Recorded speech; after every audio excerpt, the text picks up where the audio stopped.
مفتی صاحب، میں نے پہلے بھی کئی بار سوال کیا مگر جواب نہیں ملا۔ سوال یہ کہ کیا حضور صلی اللہ علیہ وسلم نے مسجد میں نکاح کو پسند فرمایا ہے؟ اور کیا کسی صحابی کا نکاح آپ صلی اللہ علیہ وسلم نے مسجد میں پڑھایا تھا، یا حضور صلی اللہ علیہ وسلم کا اپنا کوئی نکاح مسجد میں ہوا ہے؟ جی بالکل، مسجد میں نکاح کرنا مستحب ہے۔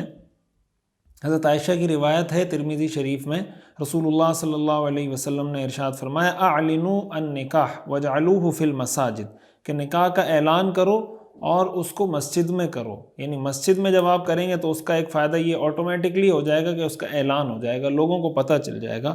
تو نکاح کے بارے میں شریعت میں پسندیدہ یہ ہے کہ زیادہ سے زیادہ لوگوں کو اس کی اطلاع ہو جائے، پتہ چل جائے، اس کا اعلان ہو جائے۔ تو مسجد میں کروانے میں اعلان بھی ہو جائے گا، اور مسجد میں کرنے کا جو ایک حکم ہے استحبابی، وہ حکم بھی پورا ہو جائے گا۔ اور آپ صلی اللہ علیہ وسلم نے ایک صحابی کا نکاح بھی مسجد میں پڑھایا تھا۔ حدیث میں آتا ہے نا کہ ایک صحابیاں آئیں، ایک خاتون آئیں اور آپ کو شادی کی آفر کی کہ میں آپ سے نکاح کرنا چاہتی ہوں۔ آپ صلی اللہ علیہ وسلم خاموش رہے۔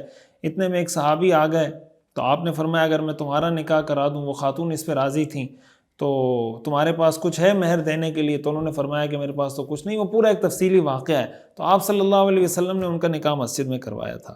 تو اس کا اہتمام کرنا چاہیے۔ اس کے بہت سارے فوائد ہیں۔ ایک بہت بڑا فائدہ یہ ہوتا ہے کہ خرافات، فضول قسم کی لغویات، مسجد کی ادب کی وجہ سے ان چیزوں سے بھی بچت ہو جاتی ہے۔